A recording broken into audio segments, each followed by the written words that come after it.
Give your little one the gift of reading with a copy of Tai the Dreamer, a delightful story of a lovable, brilliant daddy's girl and her cuddly, adorable cat. Tai the Dreamer teaches kids to achieve ambitious dreams, supported by loving fathers and strong communities. Available online at itascabooks.com. That's ITASCA books.com. Tai the Dreamer is a perfect gift. Dream big with Tai the Dreamer. Greetings, this is Ty Brown, and welcome to the One Question Leadership Podcast, where we highlight executive and organizational leadership. Be sure to follow us on Twitter and Instagram at 1Q Leadership. Our guest today is Dr. Stephany Coakley. Stephany is the Senior Associate Athletics Director for Mental Health, Wellness, and Performance at Temple University. Greetings, Stephany. Thanks for joining us. Greetings, Ty, and thank you for having me. Yes, ma'am. Now, you've been in this role for roughly 6 years in full-time role with college athletics, but I think you've done a lot of consulting in terms of college athletics in the past. You're a certified mental health performance consultant, licensed professional counselor. You have experience with mental performance and extensive work with veterans. You've worked with the NFL, the Philadelphia Eagles specifically.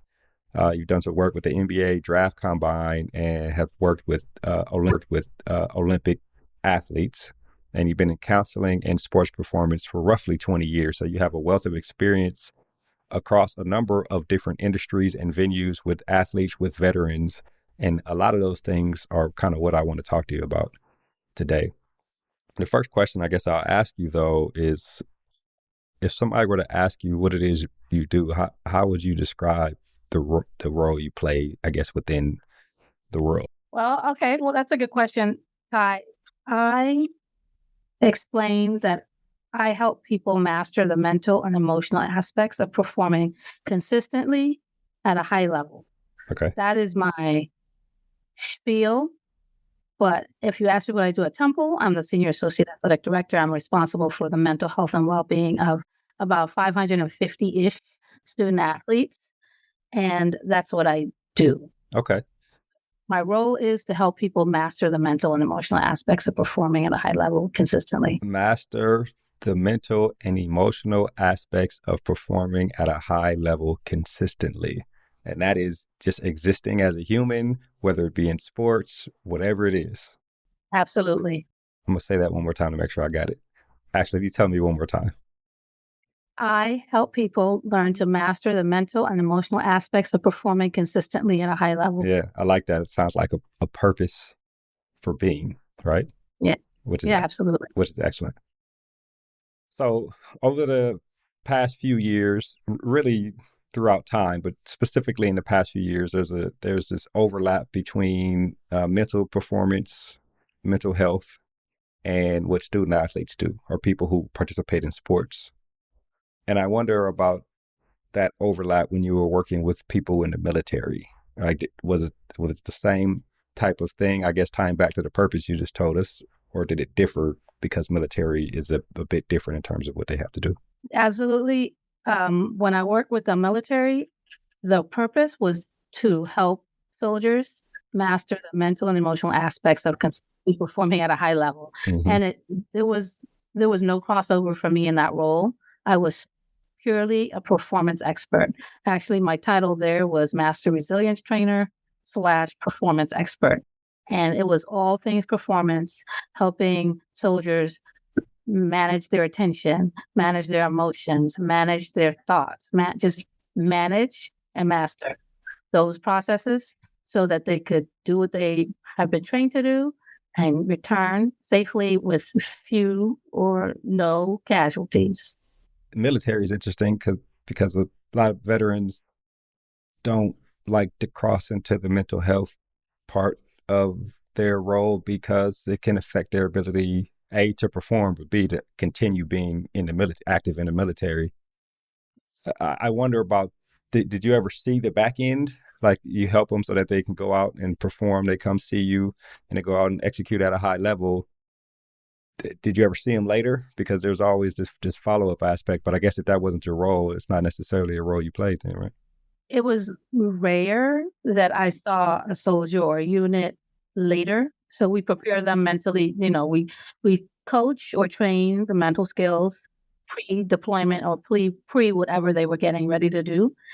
And it was rare that we would see them on the back end. But I was one of the few, the first sets of people to do this in the military. And now they have changed it where the model is more you're embedded, just like I'm embedded in the athletic department now. So now the model is where you would prepare them before deployment, and then you would see them when they came back. But when I worked with the military, it was not like that. Yeah, they probably, I know in the past, the military probably didn't even acknowledge when they came back, right? And what they were dealing with. It's interesting. So I guess the biggest difference here is you're embedded, right? And so you see the athletes when they come in there's actually a whole bunch of analogies here, right? When they come in as a freshman, right? So actually college athlete, you see them before practice, after practice, before game, after game, and then as they go on into transitioning to not particularly being a student athlete anymore. So there's a whole lot of entrance and exit outcomes that you're helping them to evaluate amongst themselves. Talk a little bit about that in terms of the 6 years you've been in college athletics. Well, so it's lovely to be able to be in that full cycle with a person. And when we talk about student athlete, they are more than a student athlete. And so I definitely try to encourage them to embrace that kind of notion. But then this whole cycle, before they're a student, I see them, I see what level of confidence they come in with, what level of anxiety they come in with. As a matter of fact, that's something that we do. We do a lot of testing, pre-performance mental health testing. And when I say a lot, we do it once so we can get baseline to see what levels are like. And then that's how we assess if somebody needs some mental health counseling, we can intervene before the real need to intervene exists. Mm-hmm. So I see somebody come in, their confidence is great, but their attention is poor and their performing under pressure is not great. And then we're able to use that to launch into like the coaching. Right. I do that with teams. I do that with individuals. And then, I'm constantly assessing like that. That's how we get better. So we'll do at the end of the semester, at the end of the season. As a matter of fact, today is the last day of the semester. So tomorrow we will send out our end of year or end of semester. Actually, we do it every semester, end of semester evaluations for any student athlete who has come for mental health services. But one of the things that we're going to add this year is we are going to assess those who didn't come to find out what the barriers are, if there are things that we are missing, because we always just ask the people who come, but we're not getting all the information if we really want to improve. So you'll sit down with every student athlete? I wish. No. We send out a link. Oh, okay. The pre-participation mental health screener is a 24-question survey, and it addresses about 14 different mental health concerns: sleep, anxiety, depression, dissociation, mania, things like that, substance, eating, and then we get that baseline. So, and then that follows, like I said, we do that every year. So even if you came in as a freshman, you were fine, no concerns. You do it a sophomore year. If you're fine, no concerns, keep it going. But let's just say junior year, you come in and your sleep is poor, your connections are poor, your anxiety is increased, your depression is increased. Now something's changed from the beginning of sophomore year to beginning of junior year that we can pinpoint. Yeah, let's lean into what changed here. So, but in terms of the exit, this being the last day of the semester, you guys will survey everyone, and including in that survey will be, how come you didn't use our services? We will survey everybody, and this one is only like 5 or 6 questions. What was your experience like? How are your symptoms? Whatever you came to get mental health counseling for, how are your symptoms? Have they improved? How often were you coming? How is the environment? You didn't want to find out like what your experience was like here, and if you need, and whether or not, like, are you terminating or will you continue? Right. Okay. That's excellent. Now there's this aspect of I think you mentioned in my mind, people who don't use the services, right? So then, you don't want to probe or you don't want to chase anybody down, but how do you figure out if someone was hesitant and probably needed the services, or is there a way to do that? So we will send an email to everybody asking them for information to help us to get better so we can serve student athletes at an even higher level. Some people will respond and they will say, I'm thinking that they might say, well, I don't want to go there because it's my coach will find out. Oh, okay. And then if that's the case, which is not true, right?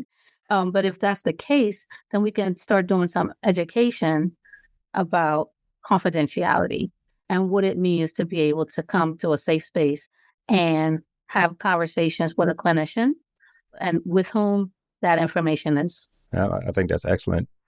Thinking about your experience in sports psychology and counseling and performance, I wonder, now you have a trained eye, but I guess a coach with some experience would have some semblance of a trained eye in terms of knowing if something is wrong with one of their players.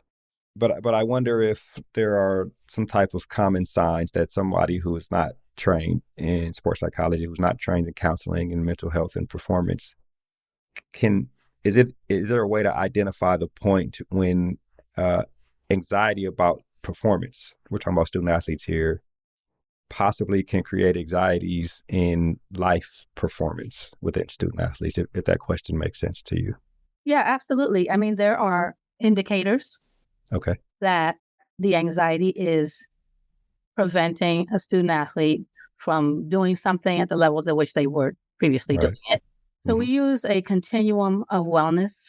So I do a lot of education as a clinician. And so I have this continuum, and on the continuum, it indicates things like changes in mood, changes in behavior, changes in thoughts. So a coach might see a change in behavior, somebody who's usually bubbly or engaging with their teammates, who is no longer doing that. But when you talk about anxiety, they might observe the student athlete pacing a lot. And that's just not something they noticed before. Right. Or they might actually, their thoughts, they might even say like, I'm so scared. I'm so nervous. I'm so nervous. I'm so nervous. I'm so nervous. I don't know what happened. I was so nervous before that would be an indicator. If they're saying it, there it is. Not hard. And then, so we talked about mood, we talked about behavior, and we talked about thoughts. So there are indicators, and those are the three places it'll show up: behavior, mood, and thoughts. Right. And thoughts. Yeah, that's interesting. And you have created an educational apparatus so that staff, other student athletes, and coaches know how to look for those types of indicators. Absolutely. And then on the continuum, it says for somebody who may benefit but not necessarily need mental health counseling because their symptoms are not extensive for a long time. The operative word is occasionally. But for the other parts of the continuum, it's persistent and extreme. So when you see something persistently happening, there's an issue. Or certainly extreme, there's an issue. Yeah. Yeah, that's interesting. And you'll have to forgive me, but I call it an apparatus, but the educational apparatus that you have to have is, well, two questions. Is that something that you implemented in the 6 years that you've been at Temple? And then also, how does it work? Are you having seminars for coaches and staff, or how does that aspect work? I'm glad you asked. The answer to the question is yes. Okay. The continuum of wellness is something that I created, and really and truly, it's a continuum with some emojis. Okay. So it's nothing too high tech, but it speaks the language of today's youth, emojis. And under the emojis are the indicators. So occasional sleeplessness, occasional procrastination, occasional isolation, occasional. And then under somebody who is having some clinical symptoms, persistent feelings of hopelessness and helplessness, persistent insomnia, persistent anger or irritability, persistent. And then similarly for extreme. And so I created that. That's something that is in our training rooms and our academic center, and it's on TeamWorks. Every month since I started the job, I do a session for coaches called WISE. So Temple's mascot is the owl. So we'll take on that, and it stands for Wellness and Sport and Education. So these WISE sessions are only for coaches and administrators to give them some tools, to give them some language, to give them some insight about mental health, because we all have different, unless you're trained, we have all these different myths and beliefs about mental health that more often than not don't help. So I want to put our coaches and administrators in a place of knowledge and understanding about the issues, and also recognizing that because if somebody has a mental health issue, if they're diagnosed with depression or anxiety or a disordered eating, does not have to be permanent. People live every single day in the United States, all over the world, who are clinically diagnosed with a mental health condition, who are being treated, and who are fine, who are functioning in their roles. So just giving coaches some of that insight, coaches and administrators. One of the things that we're doing this summer, I'm very excited to say that all of our coaches and all our staff is getting mental health first aid training, which is pretty extensive training. And prior to this, every year, folks got QPR training, which was suicide intervention training, helping people learn how to ask the question to get people help that they need. Mental health first aid is about more than suicide, and it's about being good listeners. It's about knowing what questions to ask, and it's about giving people a little bit of confidence to help somebody who might be experiencing mental health, and also discern whether somebody's just having a bad day or not by some of the questions they ask, instead of jumping to conclusions and thinking Stephany needs to go see Stephany because she's, was irritable. She's been irritable. No, is that a clinical thing, or is it a acute thing? And is it a bad day? Yeah, I think that's excellent. Tell me what Y stands for again. Wellness and Sport and Education. Wellness and Sport and Education. So I imagine with this WISE system framework that you are creating a common language, right? Which is how you develop a culture, right? Create a common language, which is a culture for understanding how to identify if something is happening with someone, and all the coaches and administrators are on the same page with that. Are these monthly educational sessions, are they mandatory, or how do people show up to them? Is that something that's a great question? Yeah. They are not mandatory. So mental health first aid is mandatory. Okay. The QPR trainings that we did, the suicide intervention, those were mandatory. But the monthly ones, we do 8 a year. Those are not mandatory. Coaches show up to them. They're all invited to them. They all know they're the second Tuesday of every month at 11 o'clock. That's when they are. Mm-hmm. And based on a coach's schedule, practice schedule, training schedule, competition and all that, they show up. Since COVID, we've been recording them. Mm-hmm. So we have a database, if you will, of all the WISE sessions. So obviously it's better to be in person, because then you can ask the questions that you need further clarification on. It's also great because you can hear what your peers, your peers in coaching are experiencing. When you think, oh man, I had this one student athlete, and oh man, I was really concerned about him or her, and I was up all night worrying. And then you might hear about one of your peers who's got 4 student athletes to that level, and it helps you to put some things into perspective. Yeah, I think that's excellent, actually. I think the primary example I see, and I don't know if people looked at it the way I looked at it, is with Tom Brady in this retirement fiasco thing over the last couple of years. Here's somebody who has played football, probably if he's 45 or 46, he's probably played football for 40 of those years, or 38 or 39 of those years. And then the last couple of years, retire, not retire, situation at home with his family. And some people look at it as hey man, just stop playing because your wife, right? I don't know all the personal things that are going on, my perspective is like, I've been doing this for 39 of 46 years, and I'm supposed to just stop. And I haven't heard anybody talk about the aspect of transitioning for Tom Brady, who's been doing it more than probably 90-something% of his life, right? And so and at a high level, right? Still doing it at a high level. So to just give it up and just say, I'm just going to stop, it's probably not an easy thing. And he is probably going through what we see student athletes go through when they're no longer playing. And I bring that up to say is that separation of a person from an athlete should probably be taught when we're younger, so that when it occurs, it'll probably still be a traumatic situation, but it may not hit as hard. So I wonder, for those who have influence in a student athlete's life, are there methods for helping student athletes understand the difference between who they are and what they do while they're younger, so that when it comes time for them to no longer participate in sport, it won't be as much of a traumatic event? Well, a couple of things. Mm-hmm. My dissertation was on sport career transition of NFL athletes. Okay. So this is a space that I live in. Let's do it. Based on my research, and that was a long time ago, but I don't think many things have changed. It takes at least 12 months to feel as though you have made it through this transition, at least, like minimum 12 months. Okay. I presume that the stronger the athletic identity, the longer the career, the higher the accolades, 12 months might not be sufficient. It might be 4 years.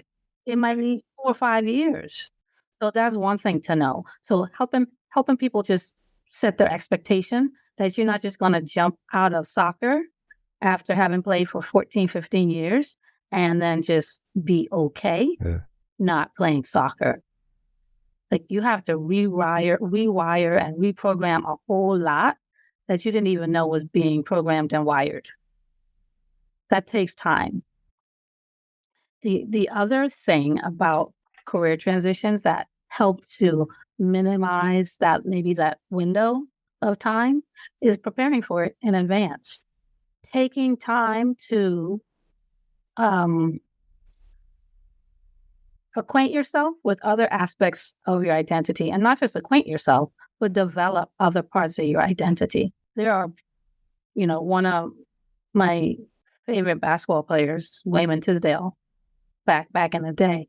Like, he was a elite basketball player, but he was also an elite musician. Should he not have basketball, he had something else equally as fulfilling, equally as, you have to spend time to be able to be a musician at that level, to be a recording artist. That's what he was. So he had more parts of his identity that were fully formed. Should you have to retire, or which every athlete on the planet, regardless of who you are, you will have to retire. You can do that on your own accord, but oftentimes it happens not on your own accord. You get cut, you become injured. So knowing you don't have that much control over the transition, but you also know it's coming, the planning and the preparation for it is critical. And a part of that planning and preparation is tapping into these other aspects of your identity. So what do you do when you're in off season? Are you just sport your whole time? Or that might be a good time to tap into, my artist side, or my writing side, or my cooking side, or my whatever side you have. So those are two things. To level set the expectation that it's not going to be a 1 month, 3 month thing, a minimum of 12 months for planning for it in advance, so that you don't feel so lost. Right, when it happens. I imagine that getting a student athlete or athlete in general to understand what you're saying and execute on the things that you have just said, some it will be easier than others. So what can people who are influential in this student athlete's life do to help them to understand and to prepare for the transition? I think start having some of the conversations. Okay. So some of the conversations I have are student athletes want to know, like, how am I going to stay fit while only training maybe 1 hour a day? So I said, well, what would you have done what would you have tried to do if you weren't required to do strength and conditioning the way you were required to do it? And then they say stuff like, oh, Pilates or Muay Thai or, like whatever they say. We start talking about, okay, where are those things near you? Let's go get a trial of, go to a Rumble, a boxing gym, or go to the Pilates studio, or you want to do CrossFit, or like you want to start cycling, sign up for a run. Like, what are some things that you can do to still maintain your fitness? Because at the end of the day, you don't have to train like an athlete to be fit. Yeah, which is excellent. Yeah, so that's one thing, to take care of the physical activity piece of it. Then I also say, well, if you didn't have to do 20 hours of your sport while you were a student at Temple, what might you have done? Oh, I would have joined the gardening club, or I would have pledged a fraternity or sorority. Like I would have, okay. There are grad chapters to these things. Like, making a plan, let's talk about it, because it's coming. There's no athlete who doesn't not retire. You can come in and out of it as many times as you want, but at some point, it's going to be a real thing. So have some of those conversations, and then when people are able to be fully, like I use the word tap in, but when they're able to access and develop other parts of their identity, they're happier. They perform well. They perform very well, because when we can't do something, we feel resentment. Right. Which could interfere in our performance.